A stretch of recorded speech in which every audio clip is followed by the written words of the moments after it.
Tejas, and I am the Parent University Site Coordinator for the University Village Parent University that serves Network 6.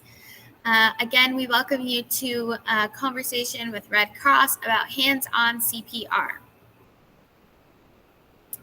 Our speaker is Elizabeth Eisenlohr. Elizabeth is an American Corps member serving with the American Red Cross in the Disaster Relief and Awareness Department. She has a bachelor's in nutritional science and global health from Michigan State. So welcome, and I'm going to hand it over to you. All right, hi everybody. I'm going to share my screen right now.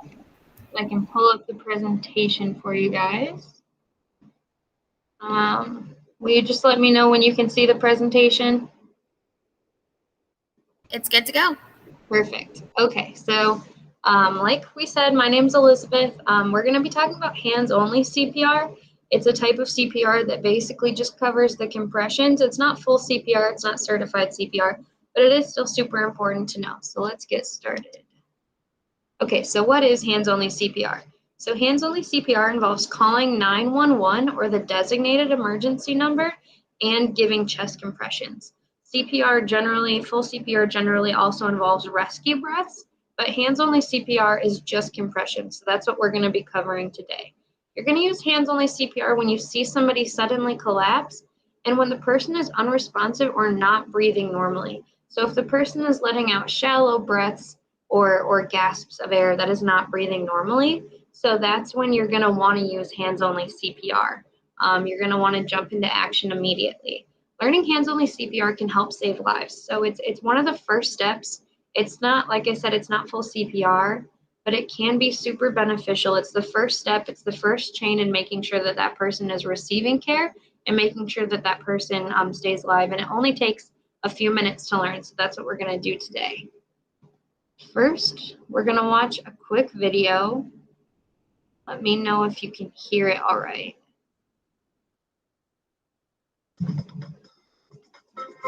Can you hear that? Yes.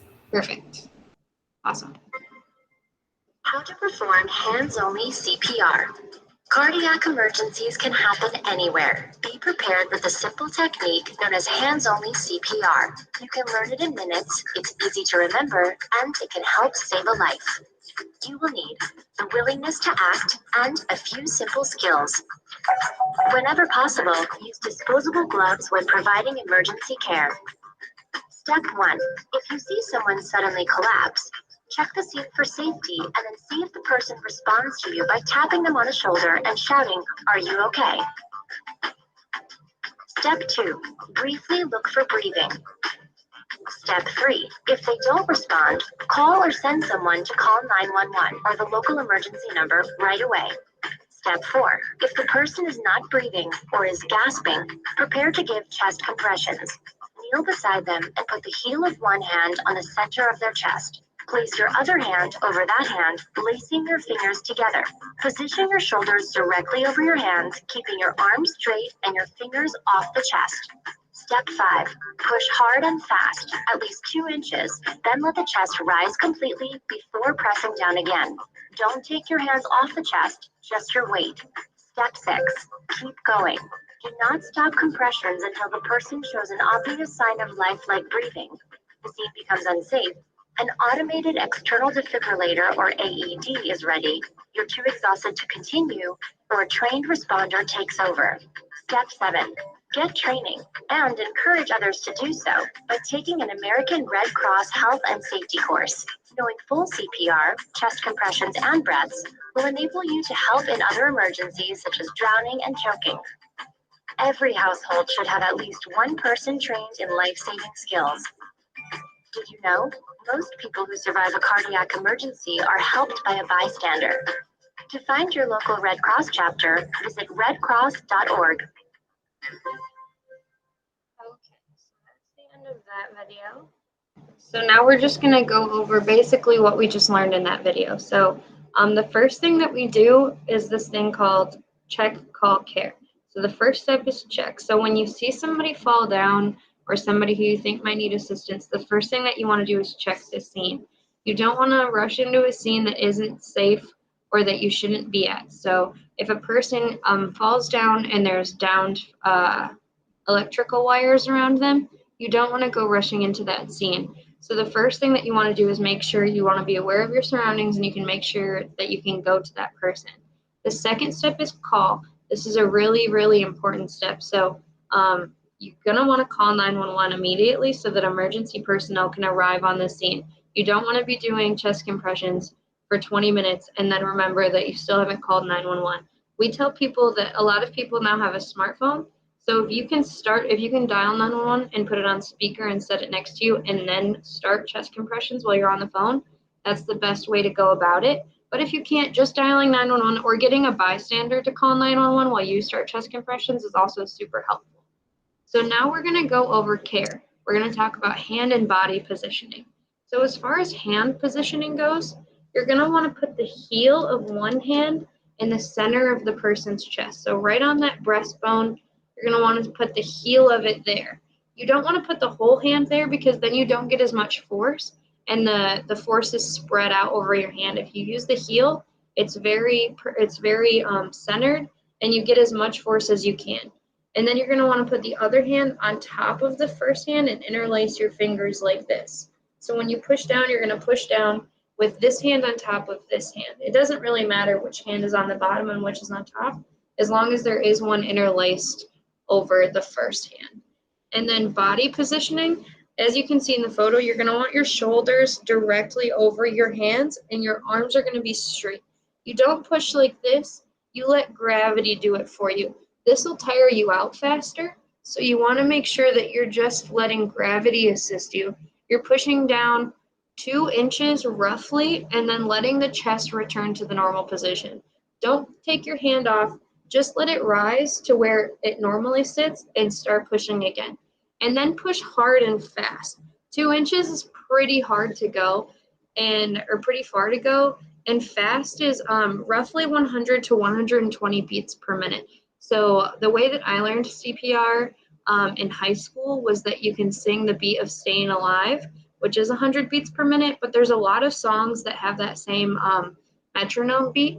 So it doesn't have to be that one, but that one's super helpful. And then you want to continue doing that until the person becomes responsive, until emergency personnel arrive, until you're too tired to continue, or until an AED becomes available. We're not going to cover AED use in this course, but when an AED becomes available, it has instructions on what to do next, and then you're going to stop because that can be super helpful as well. But you don't want to do it until you pass out because then there's 2 people down instead of 1. So once you're exhausted, and you will be because it is very difficult, then you can stop, take a break, continue on, but you want to keep doing it until one of those things happens. So now real quick, I'm going to stop sharing my screen and I'm just going to demonstrate what it would look like to do it. So can everybody see me okay? Yes. Okay, perfect. So I have this, it's kind of like a stress ball in front of me. So I'm just gonna demonstrate what it would look like to perform this. So you're gonna wanna stand in front of it. You can practice at home too. Arms straight, one hand on top of the other, heel of the hand right on that breastbone. And you're gonna wanna push down for 100 to 120 beats per minute. So I'm going to practice. I'm going to do 30 rounds just so that you can do the gist of it. Like I said, you can practice at home with a pillow or even just on the table as long as you're practicing. But I'm going to do 30 and then I'll stop for questions, okay? Okay, this is what it should look like. Arms straight, not bent, heel right there. 1, 2, 3, 4, 5, 6, 7, 8, 9, 10, 11, 12, 13, 14, 15, 16, 17, 18, 19, 20, 21, 22, 23, 24, 25, 26, 27, 28, 29, 30. Okay, so that was 30 of them, and that alone can be super, super tiring. When you're in an emergency situation, generally you have an adrenaline rush. So it's a little bit easier to do, and you can do it for longer than you would be if you were just practicing. But that is pretty much what you're going to want to do. I encourage everyone to practice in their free time. And if anybody has any questions, please let me know.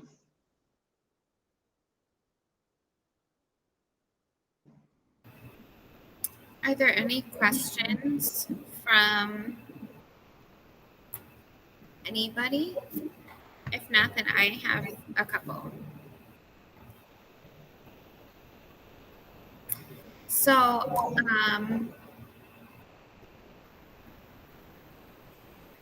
You'll see me doing it while humming, staying alive. I can do that too. That one's not too hard. I encourage people to find a song that they enjoy that they can hum on command. I mean, when you're in an emergency situation, you likely forget it. But as long as you can have an idea. So if you're like, staying alive, ha, ha, ha, yeah, staying alive. That's the gist of it. I love it. Are there any other questions? Okay, so I'm gonna ask a couple. So, you talked about, or the video talked about, if someone is like unresponsive, what can you also perform this if someone is like not disoriented or kind of disoriented, or like they are incoherent or anything like that? Yeah, so generally speaking, if they're coherent, that means that they're getting enough oxygen to their brain, so you wouldn't have to perform this. You want the person to be unresponsive. So if you can snap in front of them, if you can clap and they respond to you, then you're going to want to start performing. If they're responsive, then you just want to call 911 and stay by them until the emergency assistant shows up or until they become unresponsive.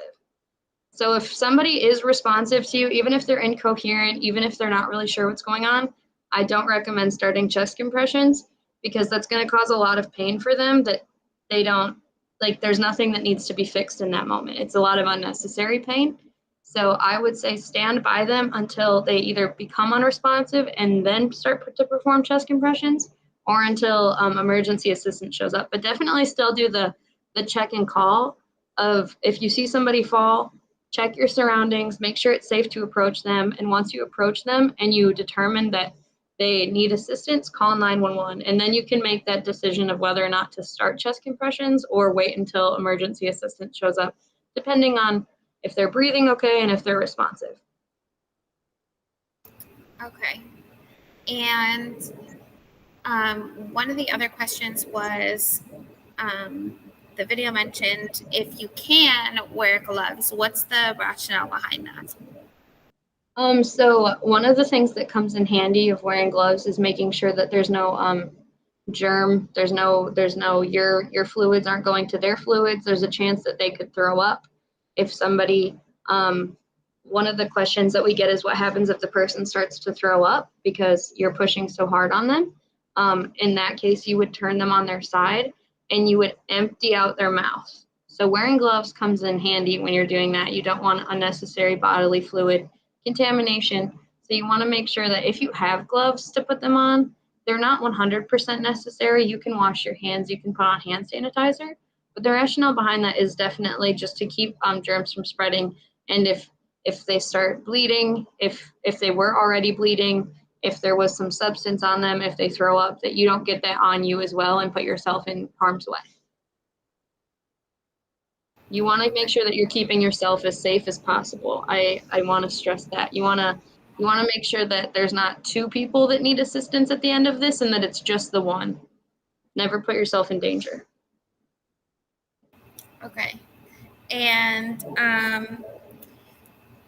we, oftentimes we hear about CPR, and as you're performing CPR, you could break, as you perform CPR, you could break bones. Can you either talk about one, I guess, if that's ever happened to you, And then two, I guess I am trying to like reassure people who are doing this that it's about the process. Yeah, I can talk about that. So that is definitely it's definitely a possibility. When you're pushing down 2 inches, it's on their chest. It's extremely likely that you break a bone. That's kind of how you know that you're getting to the lungs. That's how you know that you're down deep enough. It doesn't always happen. It's not like a surefire thing to happen. You don't want to push harder until you hear a bone break by any means. But we tell people that it's more important even if you're breaking somebody's bones by giving them CPR, it's more important that you're doing something that's going to keep them alive. It might hurt them when they come to, but it's more important that you're doing the act of trying to keep them alive instead of just saying, oh, I don't want to perform CPR because it might hurt them. It might be the thing that keeps them alive. So it is possible for it to happen, and I don't want anyone to think that it isn't, and I don't want anyone to think that it has to happen, but it is definitely possible. But it's one of those the price that you pay for that happening, and you can't. A lot of people sometimes are worried about the risks of the person giving CPR. If you break a person's bone, there's no risk because everyone's protected under the Good Samaritan Act. They can't like sue you or anything. Nothing bad can happen to you.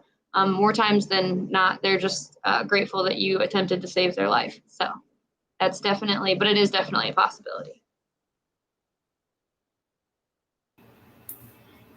And I know Carol just asked a question. What helpful things should someone with the will to help carry? I would say if you have the will to help to carry gloves with you and to carry like your phone and a phone charger. So that way, if you're ever on the go and your phone's about to die, you don't have to worry about if you have enough phone percentage to call 911. And then if you were completely certified in CPR, then there are things like mouth barriers that you can carry around with you in case you have to perform. You could carry around your certification just in case anybody needs to see that. But as far as hands-only CPR, really just having a will to want to help is all that you need to keep on you, unless you you want to carry gloves and then making sure that your phone is charged, like I said. I think the one thing that I wanted to, you kind of brought up a little bit, is the mouth barrier. Can you talk about that? I know this is just the hands-on part, or hands-only rather. Can you talk about that and Yeah, what it is? so a mouth barrier, we don't want, in the same way that you want gloves when you're doing chest compressions, a mouth barrier when you're doing rescue breaths is extremely helpful because you don't want, if they're ill, you don't want to be breathing in, you don't want that switching of bodily fluids. So a breathing barrier is basically just something that you put right over their face for you to breathe into. If you don't have one, that doesn't mean that you can't perform rescue breaths. You should still really do them if it means saving their life. But they are extremely helpful in also protecting you in the same way that gloves are. But so when I got certified, I was given like 3 of those. I haven't had to use any of them, thank goodness. But they are extremely helpful in protecting you and the person that you're helping from any sort of bodily fluid transmission, which can also be super helpful health-wise. Okay. And another question I have is, should you stop chest compressions if you hear that person gasp for air? If they are responsive and they're gasping for air, then yes. If they gasp for air and they are still unresponsive, then no, you should not stop. I would say stop and check if they're responsive. Just check and see how things are going. But if they're not responsive, that means that they still aren't getting enough air. So I would say don't stop until you're absolutely sure that they are responsive. Or until you become too tired or EMS shows up. Right. And then another question is, do you need to check an airway first, like to see if they're breathing or not? Or something like that. Yeah, Or so pulse. so one of the things to do is check to see if they're breathing at all. If you know that they were choking on something, then that's a kind of a whole different ball game because you want to perform the choking maneuvers. But if they were choking on something and you can look into their mouth to see if you can get it out of their, to see if it's removable, then remove that and then start chest compressions if they're unresponsive. Otherwise, as long as they're unresponsive, it really doesn't matter if they're breathing correctly or not. You want to make sure that it matters if they're breathing correctly or not. You want to make sure that they're breathing not at all or sporadically. So not like how a normal person would lay down and breathe. As long as they're breathing in any way, shape, or form that is abnormal, you want to start chest compressions. And they're unresponsive. Sorry for so many questions, but no, you're totally fine. And then the other question I have is, what if someone has a pacemaker or anything like that? If somebody has a pacemaker and you don't know about it, continue doing CPR because the pacemaker isn't working because they are unresponsive. So do chest compressions. You don't generally know those things when you see somebody fall to the ground. So I would err on the side of attempting to provide assistance because it's not working if they aren't responsive. So go ahead and do chest compressions. Okay. And then last question. Yeah. Can this type of method be used on all arrests? So is it like for children like under the age of 8 or people who have or drowning cases or drug overdoses, stuff like that? Yeah, so it's a little bit different in children and in infants. So in infants, instead of using the whole hand, you're just going to use 2 fingers on the breastbone and push down. And then for children, depending on their size, you're going to still do the same technique. You're just not going to push down nearly as hard. We tell people about 1.5 inches, and then for infants, about 1.5 inches as well. Okay, thank you. Yeah, absolutely. Any questions? Any other questions? Estela, do you have any questions? No questions. A lot of good information. Thank you. Okay. Carol, do you have any other questions as well?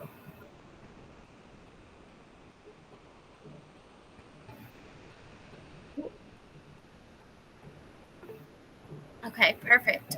So, Eliza, is there anything else that you'd like to share with us? Yeah, so I can share my screen for the last, there's one more like information slide that I can show before I go.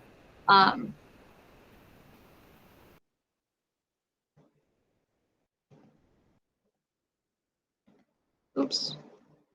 So these are some additional tools before I leave. So getting trained in full CPR and first aid is super, super beneficial. What we covered today was also super beneficial, but knowing it fully and also having first aid certification can be extremely helpful. So you can call 1-800-RED CROSS or visit redcross.org for options for classes near you. And then downloading the Red Cross mobile apps on the App Store on Google Play can be super helpful. In an emergency like tornadoes, those things we have in Illinois, first aid, if you want some information about some things that you might want to do or any other sort of emergency. So I do recommend that people are fully trained in CPR. I can't make anybody do that. And I'm really glad that everyone took the time to learn compressions today. But it is super helpful and super important, and you can save people's lives by doing that. So that's kind of my final push to get everyone to get certified. Thank you so much. Yeah, absolutely. Carol is asking, is it safe to still do CPR during COVID-19? Yeah, I mean, that's definitely a risk that you have to be willing to take. So it's saving lives, getting COVID. So that's why gloves come in handy. That's why breathing barriers come in handy. I say do it because it could save somebody's life. But also, if that makes you extremely uncomfortable, then that's a personal choice. It is still safe, and we still recommend it in the COVID world, but it is completely up to the person who is performing it. You are covered under the Good Samaritan Act, so it's not like you can get in any trouble because of COVID if that's a concern. And then one thing you talked about the CPR course. Do you know about like approximately the cost if there is one? It's roughly like $100, I believe. It might be more, it might be less, depending on the class size. I know it depends also on, so you can take adult, infant, and child CPR and first aid, or you can just do adult CPR and first aid. So it's all really dependent on those things. If you go to the website, it'll tell you the costs, but it really just depends on what you're trying to learn. And then the time commitment is also substantial. So full CPR, meaning adult, child, and infant, and first aid is about a 6-hour class. So there is that also. Okay. Well, thank you so much. I really, really appreciate it. This is really, really important to know because I think that even in your own home, as you have children, as you have elderly people, it is important to know. You never know when you may need something like this. And I think that when you're in the moment and it happens, you don't realize how important it is unless you have learned about it. So thank you so much. I really, really appreciate it. And I hope everybody has a great day. And thank you, I guess, again. Absolutely. Have a great day, everybody. Thank you so much for having me. Of course. Have a great day.